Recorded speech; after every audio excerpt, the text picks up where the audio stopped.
even if you've made it, some of you have made it a lot, please listen to this video anyway. You can play it and fast forward if you want, I don't care, but you are responsible for all the info in here, and I wanna make sure we're all doing this the same. So here we go. We are making TSA. Typically, we're making TSA plates. If it's going to be something different from plates, it'll be written right on here. If we're making them into slants or something where we use test tubes, that note would be added on here. You need to actually fill the entire form out. This is super easy. I typically am filling out the top. Sometimes I'll ask you guys to do it. If you're doing, for example, today we're making 2 liters. You're gonna write down twice here. Here's my first one. I haven't measured my second one yet. I'll be writing that in. Time in and out of the autoclave, time in and out of the water bath, who weighed, who measured, so claim your spots on here. Mark it down when you're the one doing it. Where do we find these sheets? There is a binder. This media prep instructions binder usually is living right there. In this binder, for example, with our TSA, this is kind of a quick sheet where it's just recording the details. If you want to double check what the steps are, TSA is the one where I do have a detailed list, step by step, how to do this. Okay, so first thing, you need to find your TSA media. As you look up here at our media shelf, it's alphabetical order. So our very first thing, bile, escalin, got starting with a B. Now we got brain, BR. As you go across here, this one we circled citrate because we don't talk about Simmons on here. We talk about citrate. That's why it's a C. This is EMB. That's where EMB is. Fluid. So as I'm going along, you'll even see, oh, these two are actually goofed up because LB agar, LB broth. They're in the wrong spot. Broth does not solidify. Agar does. That's what the agar is. Agar is, if you have a plate, a petri dish, the agar is the piece that its only function in there is to solidify the media. Otherwise, these are both LB. They're the same thing. You can look at the ingredient list on here. This has it on one side or the other. You can look at the ingredient list and you can see for yourself that truly the only difference between the two is that this has the solidifying agent in it. That is a very key piece to know because that happens again as you make your way down here. We have tryptic soy broth, TSB, and my TSA, which I already pulled out, TSA, tryptic soy agar. So with this one as well, as you are looking at your instruction list, the instruction on here says 40 grams of TSA per liter of water. Double check that you grabbed the right one. It will always tell you on here that what that amount is, 40 grams in 1 liter. It's always going to say it on the bottle.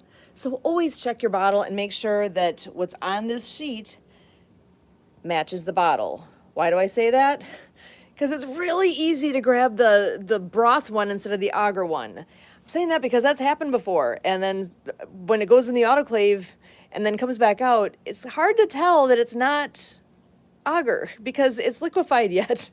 We've had it in the past where people have poured plates assuming it's agar like it's supposed to be, and then we found out that, oops, somebody accidentally grabbed the broth one.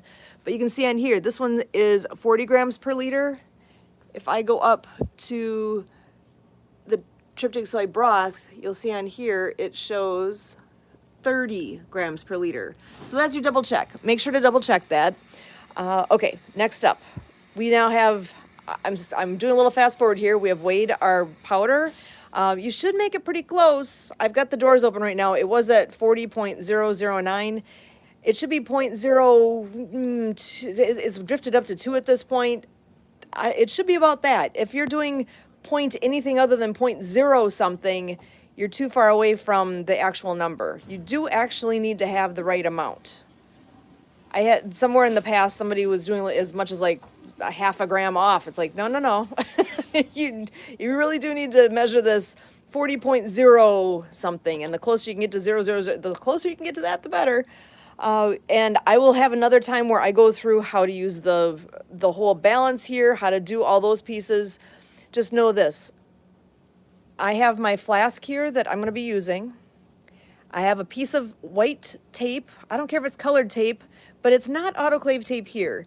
Now, am I being a little fussy? Yeah, I am. And I'm calling it, and we're going to make this universal from here forward, because when you write on these, you can see once the autoclave tape runs through the autoclave, those colorful stripes that are hard to see over here, they turn black, and then it's hard to see what was written on there. So this is fine for just sterilizing our glassware. This is totally fine. Do like we did, like what you see here. Write on it, put it on here. That's perfect. But now, when we're making media or whatever we're making after this, we're now going to get rid of that cover. I have put on here on the glass, not on this cover that can come off and get misplaced or blown off the top because something went haywire in the autoclave. We're putting on here, again, white tape, yellow tape, blue, I don't care what color it is as long as it's not autoclave tape. Add on here what it is, today's date, and your initials. I'm adding in my liter of water, which was measured precisely using our system that's on the wall. The water you use is that water. Use that water, 1 liter. And now I want to add in my powder that I had measured. And have some patience with me here because it's not as easy to do one-handed, holding a camera. You can squeeze your container here so that just go nice and slow. If you go too fast, it's gonna go poof everywhere, and then you got a big mess to clean up. Just take your time. Get it all in there. And like actually get it all in there too.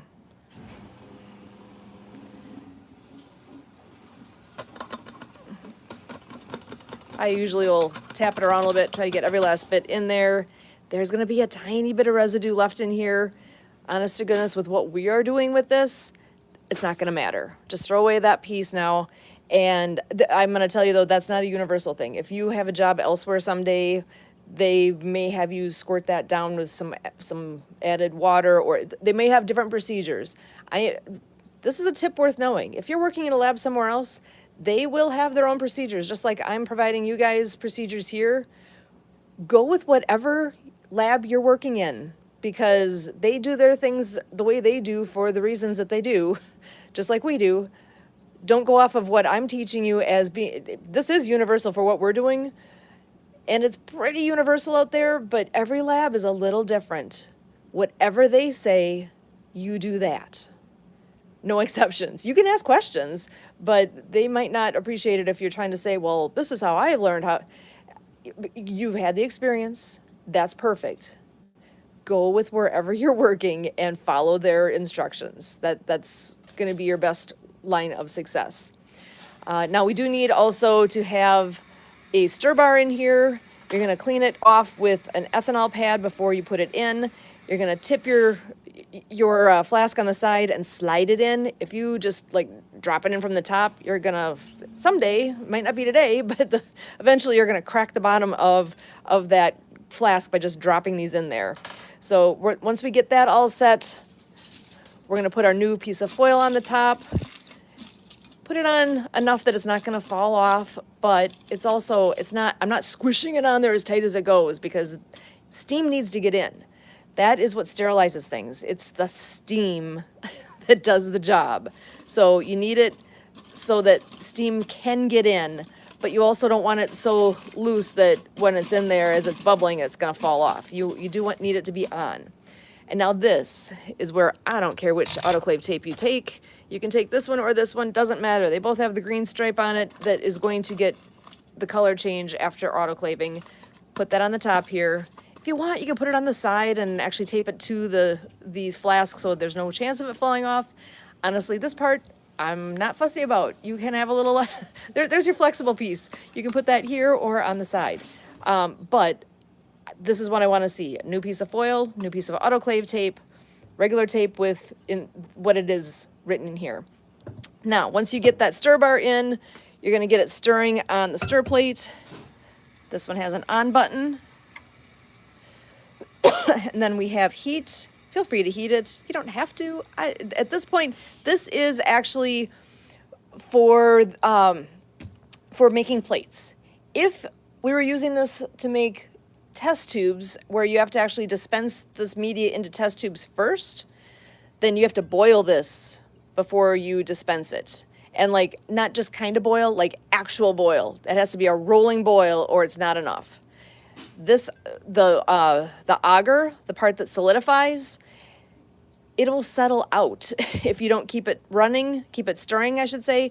And if it's not actually boiled, you'll tell a difference. You can see it's cloudy. It will be clear. It'll be yellowish, but it'll be clear. Actually boiled. And I'm saying it over and over because I'm not kidding. You also have to watch if you're getting this nice and hot where it's going to be boiling. You do need to keep an eye on it because it doesn't boil, it doesn't boil, it doesn't boil, and then all of a sudden it hit its boiling point and it's going to go. It's going to want to boil quickly. So you're going to want to also then have one of the orange gloves handy so that once it's boiled.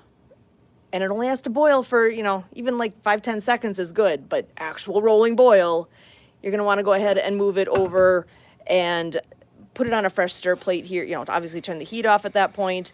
I like to just move it to a fresh plate, a fresh stir plate like this, and leave the heat off at that point and just keep it stirring. So